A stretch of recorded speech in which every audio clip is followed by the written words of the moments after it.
beaucoup plus important qu'on ne pouvait l'imaginer. Une historienne vient de dresser la liste de toutes les mesures qui ont été décrétées sous les règnes du maréchal Pétain et qui sont toujours en vigueur en France. Il y en a plus de 100, dont voici 4 tout de suite. Je vous propose d'aller au cinéma, de vous retrouver devant les actualités à Paris, en France, pendant l'occupation. Et voilà ce qu'on a inventé à ce moment-là, et on l'a toujours. C'est en pensant à la vie française que le maréchal a créé la retraite des vieux dont M. Belin, secrétaire d'État au Travail, nous expose les principes. La loi sur la retraite des vieux travailleurs est une loi de solidarité nationale. 1 300 000 vieux français sont en droit de demander le bénéfice de la nouvelle loi. La retraite des vieux ne sera possible que grâce au travail du reste de la nation. Charge légère, si les hommes dans la force de l'âge sont assez nombreux. Charge insupportable si les jeunes devenaient moins nombreux que les vieillards. À l'occasion de la fête des mères, M. Renaudin, commissaire général à la famille, déclare: Le commissariat général à la famille est moins un ministère qu'une équipe chargée de la mission essentielle de traduire en acte la promesse du maréchal. Votre famille sera honorée et aidée, protégée. Puisse la journée des mères être l'occasion d'un effort unanime du pays au secours des foyers peuplés. La culture de l'esprit et la culture du corps iront de pair dans la France nouvelle. Le temps des intellectuels malingres ou bedonnants est révolu. Les candidats et candidates au baccalauréat ont subi cette année pour la première fois leurs épreuves sportives. À Lyon, où voici 46 ans naquit le cinématographe, la télévision n'est aujourd'hui à la vie industrielle et commerciale en France. 3 premiers émetteurs vont être construits à Paris, à Lyon et à Marseille. Cécile Desprairies, bonjour, vous êtes historienne, spécialiste de l'occupation. Et quand on lit votre dernier livre, L'héritage de Vichy, qu'on voit toutes ces mesures qui sont toujours en vigueur, là on en a vu 4, donc l'éducation physique à l'école, la retraite des vieux travailleurs, la télévision, qui est née pendant sous le régime de Vichy, et la 4e c'est, je l'ai déjà oublié, bon ça fait rien, mais il y en a plein d'autres. Il y a le SMIC. Fête des mères. La fête des mères, bien sûr, mais ça tout le monde le sait que la fête des mères, ça date du maréchal Pétain. Si on rajoute le SMIC, le salaire minimum, donc l'hôpital public, la carte d'identité obligatoire... Le Conseil de l'ordre des médecins. Le Conseil de l'ordre des médecins, le PDG. Le PDG, c'est une notion qui date de Vichy. Voilà, avant on ne parlait pas de PDG. Et on a l'impression, quand on voit toutes ces mesures, que l'héritage de Vichy est finalement beaucoup plus lourd que celui du Front populaire, dont on nous parle tout le temps. Oui, c'est juste, mais peut-être que Vichy a aussi emprunté au Front populaire, mais ne s'en est jamais réclamé. Donc le Front populaire, c'est 2 ans seulement. Il met en place, il a des idées, il n'a pas beaucoup d'argent, pas beaucoup de moyens, et Vichy réalise. Voilà. Vichy n'est pas né ex nihilo. Voilà. Ça, c'est très dérangeant. Par exemple, la carte d'identité obligatoire. Vichy a aussi, ils ne le font pas non plus uniquement, parfois c'est pour de mauvaises raisons. Là, je crois que c'est un processus d'exclusion qui est en place. C'est-à-dire, si on n'a pas la nationalité française et si on n'est pas en possession d'une carte d'identité, eh bien, on risque d'être apatride, d'être déporté, c'est dangereux. Et puis, c'est tout de suite la place pour le tampon juif, bien sûr. La police nationale. Oui, j'étais étonné en lisant votre livre. Avant, il n'y avait pas de police nationale. Non, il y avait des polices municipales avec un garde champêtre jusqu'à 5000 habitants. Et passé 5000 habitants, des polices municipales qui relevaient du maire. Et là, les polices relèvent du préfet. Ça, c'est sûr que... Et elles sont... Leur costume est calé sur celui du costume nazi. Et elles calquent leurs gestes, au départ, les gestes de la circulation, par exemple, sur les gestes des Allemands. Vous parlez de circulation, le code de la route. Le code de la route, bien sûr. C'est Vichy. Oui, il n'y avait que 4 signaux, il n'y avait que 4 panneaux. L'occupant arrive, il ne sait pas lire les panneaux en français, et il met en place très vite ces panneaux, et il y a 50 pages, et on vit toujours sur ce code de la route-là. Alors, la fête des mères, on le sait, c'est la politique nataliste du maréchal Pétain et de la France de Vichy, mais l'accouchement sous X, par exemple, ça date de Vichy également. Oui, on l'appelle protection des naissances, puisque l'accent est mis sur l'enfant et pas tant sur la mère. Et c'est pour empêcher, il y avait, vous savez qu'on avance le chiffre de 200 000 enfants qui seraient nés d'union spontanée franco-allemande, et à la fois pour empêcher l'infanticide, l'avortement est interdit et puni de mort, et aussi pour promouvoir la natalité, et mis en place cette fameuse protection des naissances, qui est d'ailleurs... c'est aussi parce qu'il y a quand même 1 500 000 prisonniers, que des hommes, et que parfois, voilà, pas seulement avec des Allemands d'ailleurs. Voilà, ce sont aussi parfois des femmes mariées, bien sûr. Et ça existe toujours. Et c'est c'est pour éviter l'avortement. Oui, c'est pour éviter, promouvoir la natalité, donner un sens. Et ces enfants, à cette époque, on a beaucoup de Brigitte, Nicole, Nicole, et beaucoup de prénoms franco-allemands qui émergent. Oui. Il y a la protection des mineurs délinquants. Oui. C'est la fin des bagnes pour enfants. Oui, ça date de Vichy également. Ça date de Vichy, c'est aussi la notion de... il y a le juge des enfants, ça date de cette époque-là. L'enfant doit être éduqué, il doit être considéré en tant que tel. Et ce sont les lois Alibert, mais Alibert c'est le garde des Sceaux et il met en place d'autres lois, les lois antisémites. Donc on a beaucoup de mal à accepter. Mais on vit encore largement sous les lois de Vichy, avec le moniteur les moniteurs des enfants, l'éducatrice. Ah oui, le moniteur de colonie de vacances. Aussi. Il date de Vichy. Et alors il y a le délit de non-assistance à personne en danger. Ah oui. Alors, ça c'est Vichy, alors pourquoi? Ça c'est Vichy et c'est une loi nazie. Hein. Alors, qu'est-ce que c'est? C'est en fait à la rupture du pacte germano-soviétique, il y a les premiers attentats. À Nantes, il y a le feldcommandant qui est assassiné en 2 balles dans le dos. Il meurt dans le caniveau, personne ne vient à son secours. Bordeaux le lendemain. Et une loi est... Bon, il n'y a pas de chambre, c'est pas la République. Une loi est, ils ont mise en place très rapidement qui punit de mort toute personne qui n'aura pas dénoncé celui qui a commis l'attentat et surtout qui ne sera pas venu en aide. Et la France et l'Allemagne sont aujourd'hui sur la planète les 2 seules lois qui vivent sur, les deux seuls pays qui vivent sur cette loi. Et ce qui est intéressant, c'est qu'en fait nulle part ailleurs il y a la loi sur la non-assistance à personne en danger, ce qui nous paraît très naturel pour nous. Oui, ça relève du pénal. Ça c'est très intéressant. Je trouve que en plus c'est une loi nazie. En plus c'est contraire au droit romain. Le droit romain, c'est qu'on punit quelqu'un pour quelque chose qu'il a fait. Là, on punit quelqu'un pour quelque chose qu'il n'a pas fait. Ça me semble intéressant et c'est très intéressant. Enfin, je trouve que c'est une loi qui a une efficace aujourd'hui. Le premier mercredi de chaque mois, on entend partout en France une sirène. Oui. Et ça aussi, ça date de Vichy. Et en fa dièse, et toujours en fa dièse. Toujours en fa dièse, la même sirène, c'était la défense passive à l'époque. Mais on l'a gardée. On l'a gardée, c'est vrai. Et oui, il y a plus de 600 lieux en France. C'est la même tonalité. Qui doit rappeler des souvenirs quand même. Et l'heure aussi. On vit sur toujours l'heure d'été, l'heure d'hiver, c'est l'occupant. L'occupant arrive le 14 juin 40, la première chose qu'il fait le premier jour à Paris, il change l'heure. On se met à vivre à l'heure de Berlin. Eh bien aujourd'hui, c'est... Ce qu'on appelle l'heure d'été, en fait c'est l'heure de Berlin, ouais. C'est ça. Toujours. L'alpinisme et le ski. Ah oui, ça c'est... On a vu la culture physique tout à l'heure, c'est pour la première fois, elle va être au bac. Oui, la culture physique, enfin l'éducation physique. Le à la corde, voilà. Le saut à l'élastique. Et en fait, c'est le Wintersport, ce sont les sports d'hiver. C'est une récompense pour l'occupant d'être envoyé à Chamonix. Et puis surtout, il y a la création des stations de sport d'hiver. Sous Vichy, oui, Val d'Isère. Oui. Entre autres. L'apprentissage des langues étrangères, vous allez me dire, c'est pour qu'on apprenne l'allemand, évidemment. Oui, mais ça aussi, ça commence avec Vichy. Oui, bien sûr, avec multiplication des dictionnaires et des méthodes de langue. Oui, et surtout, pas tant le latin-grec que les langues d'aujourd'hui. On est en Europe, c'est l'Europe nouvelle qui est en train de se construire.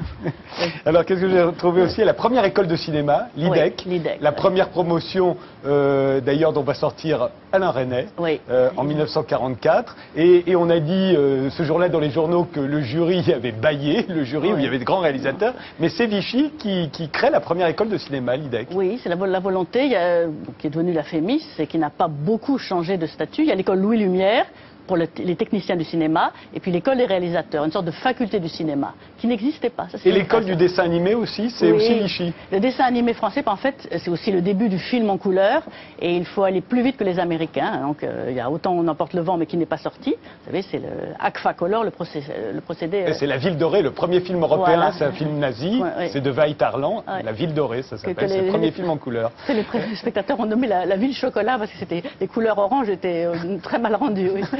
Alors, dans les habitudes alimentaires, vous faites une liste aussi, c'est assez amusant. Alors, évidemment, les eaux minérales, ça date de Vichy. Bien sûr, puisque l'eau courante, c'est pas, les Allemands ne boivent jamais l'eau du robinet, encore aujourd'hui. Donc, on met à l'honneur les eaux minérales, de préférence pétillantes. Et si aujourd'hui, en France, il y a 75 eaux minérales qu'on boit de façon courante, en plus, c'est l'eau des régions de France, on le doit aux Allemands et à l'occupation. Les tisanes, verveine, camomille. Oui, tout à fait. Ce sont les boissons chaudes, hygiéniques, puisqu'il y a un frein qui est mis aux consommations de boissons alcoolisées, le vin chaud, donc pas tant le vin chaud que la boisson chaude. Et c'est la fin des herboristes, mais la première fois qu'on vend en vente libre Parce qu'on trouve toujours aussi des tisanes. La petite tisane du soir, ça vient de Vichy. Et le riz camarguais, pourquoi est-ce qu'il... Ah oui, alors le riz de Camargue, c'est parce que c'est la fin des colonies, on n'apporte plus le riz. Il y a 14 000 Indochinois démobilisés et on valorise les régions de France, donc la plaine de la Crau, la plaine de Camargue. En plus, Paul Ricard, qui faisait le pastis, est un peu au chômage à cause de l'interdiction de l'alcool au-dessus du titrage de 16 degrés. Donc, on met en place ce fameux, à l'instar de la plaine du Pô, en Camargue. Et on mange toujours du riz de Camargue. Alors, autre innovation Oui. datant de Vichy, le menu à prix fixe. Jusqu'à là, on ne mangeait qu'à la carte. Oui, ça c'est des restrictions, ça commence dès 40, j'ai retrouvé même l'affiche. Donc une entrée, à plat principal, un dessert, obligatoire, affiché au moins pour le déjeuner. Ce qui est maintenant dans tous les restaurants, ce qui nous Toujours. semble normal, en fait, Ouais. ça date de Vichy. Oui. Et alors, pour finir, la danseuse étoile. Ah oui. Alors, les Allemands aiment beaucoup le ballet. Il y a une soirée de ballet. Gisèle, le fameux ballet qui se passe opportunément en Silésie, le ballet le plus donné. Et la création hors classe, hein, dans ces étoiles. Les étoiles, c'est très Vichy. Les 3 étoiles, le ski, les étoiles au ski, les étoiles du tourisme, des hôtels. Ah, et ça les aussi, c'est Vichy. Ouais, c'est Vichy. et les étoiles des danseuses. Et Oui. enfin, il y a Mozart. Oui. Parce que, en fait, Mozart, on l'écoutait très peu. On le donnait plus du tout. Ouais. On le donnait plus du tout. Et en fait, à l'occasion, oui. Oui, non, j'allais Non, dire. à l'occasion du 150e anniversaire de sa mort, ça c'est Cheval de Troie. 41. Voilà. C'est la semaine Mozart en France. Et il y a Herbert von Karajan. Qu'on voit là, d'ailleurs. Voilà, On le qui a voit, jeune, à 33 gauche. ans, qui fait aussi partie membre du parti nazi, qui vient et qui donne pour la première fois. Et la France découvre. Et l'opéra de la collaboration, ce sont les Noces de Figaro, puisque le livre, qui l'a écrit, c'est Beaumarchais, qui l'a mis en musique, c'est Mozart, et on s'abstient de dire que le livret est de Da Ponte, parce que Da Ponte est Les juif. Juifs. Ouais. Est-ce que vous saviez qu'il y avait autant de mesures? Et là, j'en Oui. ai énuméré quelques-unes. C'est rien par rapport. Vous en doutiez? Vous le saviez, Jean-Didier Vincent? Non, mais quand même, j'en connaissais quelques-unes quand même. Oui. Parce que moi, j'étais né avant Vichy, hein, parce que j'ai fait la Et vous avez vu libération. le changement, vous voulez dire? C'est devenu plus moderne avec Vichy. Non, mais et l'école du riage aussi, elle a joué un rôle. C'est Oui. une Oui, mais elle n'existe préfiguration. plus. Oui, mais il y a l'ENA, enfin. L'ENA, ça date pas de C'est né Vichy. après, Ouais. mais ça c'est Oui, non. Mais le CNRS aussi est venu après, le mais il a été CNRS. créé juste avant. La RNM, la Réunion des musées nationaux, nationaux, ça date de Vichy. Ouais. Thomas Piketty? Oui, non, c'est passionnant. Il y a beaucoup de domaines aussi où Vichy amplifie des choses qui étaient là avant, qui Oui, continuent c'est après. vrai. Donc la politique familiale. L'extension vous des avez- allocations familiales, c'est Vichy, oui. Oui, vous avez aussi, il y a des mesures fiscales assez incroyables sous Vichy. Vous avez cette taxe de compensation familiale où les couples mariés qui, au bout de 3 ans de mariage, n'ont toujours pas eu d'enfants, ont une surtaxe qui peut aller jusqu'à 25%. Mais en fait, si on regarde bien, c'est la suite d'une mesure qui avait été votée en 1920 par le Bloc national, qui s'est appliquée pendant tout l'entre-deux-guerres, que Vichy ne fait qu'amplifier et qui d'ailleurs se maintient en fait de 1945 jusqu'aux années 50. Les 2 parts, vous savez, on est habitué à avoir 2 parts pour un couple marié, sans enfants. Eh bien, de 1945 à 1953, si au bout de 3 ans de mariage, vous n'avez toujours pas eu d'enfant, vous tombez à 1,5 part.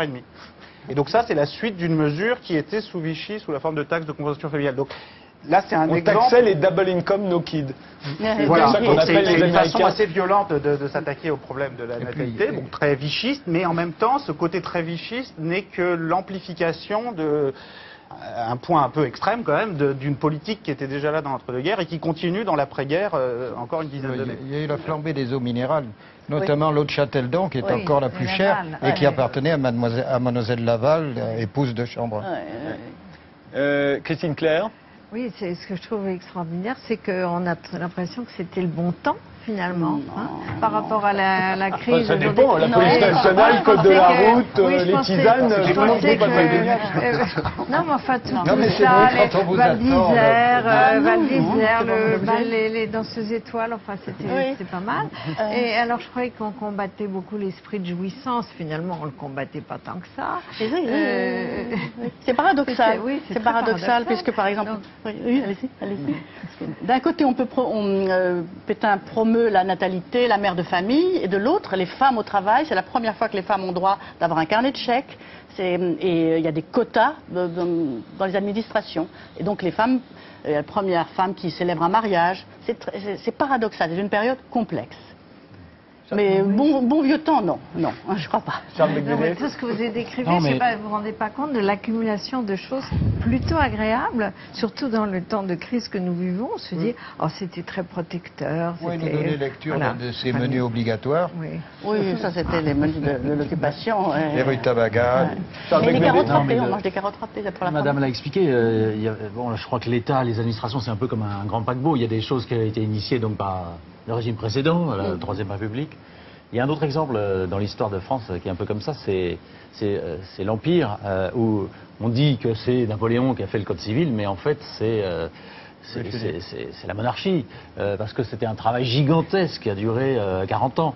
Et il y a plein d'exemples comme ça où en fait, effectivement, ça va être le régime qui vient après qui bénéficie de tous les travaux qui ont été faits avant. Mais ce qu'on aimerait savoir, c'est en coulisses, comment est-ce que tout ça a été préparé? Est-ce que c'était avec le désir de plaire aux Français, de rendre l'occupation plus aimable? Non, je crois pas du tout. Il n'y avait pas des conseillers en communication derrière tout ça? Pas franchement, non. Il y a les Allemands, il y a l'occupant allemand qui décide tout. Absolument tout. Le SMIC, par exemple, les salaires sont bloqués pendant toute la période de l'occupation, sauf la dernière année, parce qu'on incite à aller au STO, parce que là, les salaires sont bien plus incitatifs. Vous voyez, non, c'est un régime de contrainte, les lois sont prises, mais il n'y a pas de chambre. Donc, en fait, s'il y a 16 000 textes de loi qui passent pendant cette période, c'est bien une espèce de prolifération de lois, parce que, il y a les lois sur l'archéologie, par exemple. C'est une période de révolution nationale avec une identité très forte, et quand on fait la révolution, on change tout.